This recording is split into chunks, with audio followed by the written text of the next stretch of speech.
Okay, so the people that are out there marching, the workers over billionaires protest this Labor Day. So they're going to be out there again.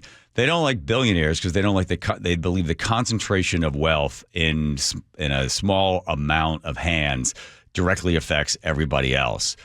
Okay. They also see the pie as baked, right? They don't see it as growing. So imagine, I've talked about this before. Let's say it's pie. Coconut cream pie.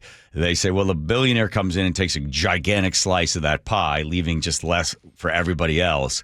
Well, that would be the case if the pie were baked, right? Because then you say, well, the pie is growing all the time. So the guy takes a slice of it and it continues to grow. So like somebody like Jeff Bezos, indirectly has created 950 million jobs. 1.1 million people work for Amazon, but there's a bunch of businesses that sort of are in the slipstream of Amazon, and that's 950,000 jobs indirectly created by Amazon. So the idea of billionaires, it is the wealth that goes to this individual, but he doesn't have it on paper. It's all basically built into his stock. So if you were to simply say, okay, turn that billionaire, turn all your money, convert all your money. Well, as soon as he tries to convert his money, the stock price begins to drop because the market knows that he has to sell. So they wait out. So if somebody tried to actually produce $1 billion or more into a liquid asset, it'd be a little harder for them. But it doesn't matter. This man says that Donald Trump's billionaire-backed agenda.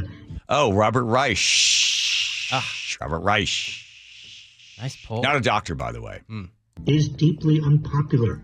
His corruption and lawlessness are on full display. Labor Day was born from workers rising up against exploitation and oppression. This year, let's honor those roots by protesting the exploitation and oppression that has come our way by this tin pot dictator. But please, remain peaceful. Don't give Trump any excuses to further unleash his authoritarian police state. Be safe, be strong. Solidarity forever. Okay. So what is the answer instead of something like capitalism that actually provides wealth and creates wealth? I haven't seen anything else. People say, well, income inequality is a big, big problem. So if you go to countries where everyone is making about the same amount, everybody's sort of equally miserable, then you don't have any billionaires, nobody at the top. Somebody has to take that from them and give it to everybody else, or to discourage people from gaining more and more wealth. When you talk to somebody that really hates billionaires, oh, well, they all inherited it. Actually, they didn't all inherit it. So 2005, Forbes 400, 97% of the Forbes 400 were inherited the wealth. That's now down to 44 of the Forbes 400.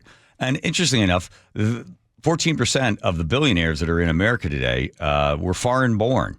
And they simply made it the hard way by coming up with some type of product or service that everybody wanted to have. And you look at the Carnegies, the Mellons, the Rockefellers, the Vanderbilts, where are they? They're not on the list anymore.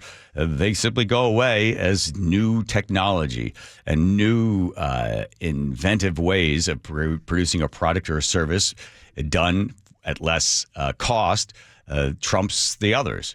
The biggest problem I have, and I don't like the fact that some billionaire decides he wants to give his money to Biden, or decides he or she wants to give his money to Trump, and they're using that as influence. Obviously, lobbyists win. When I used to have arguments with Tom all the time, when I would complain about the government, Tom would shoot back, well, we are the government. And I decided one weekend I was going to dedicate the entire weekend to determining that that is not true.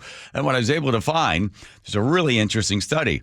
They asked for about 5 years, the study was done, where they would say to the average American, do you agree or disagree with this law if this law passed?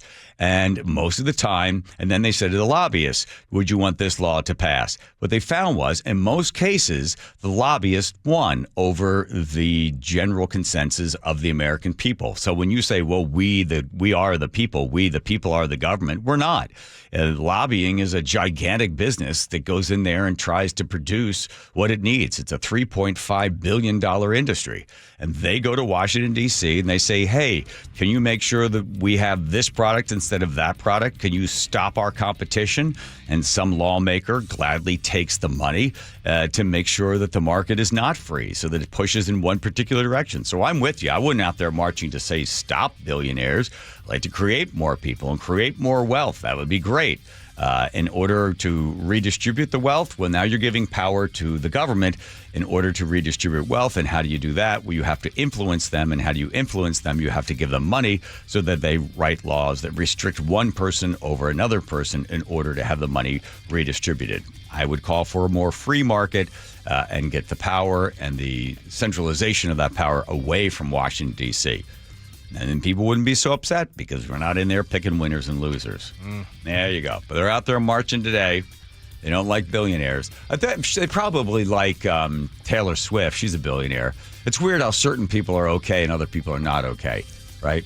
That is weird. Bad billionaire, good billionaire. You're okay until you get you're 999 million, but the $1 above it is just too much for everybody. Money is like a brick. You can use it to build a hospital, or you can use that brick to throw it through a window. It's the same thing. It all depends. Just what are you going to do with it? Doesn't make somebody evil. Just makes that person a bigger personality with a bigger megaphone for the rest of us to have to hear them.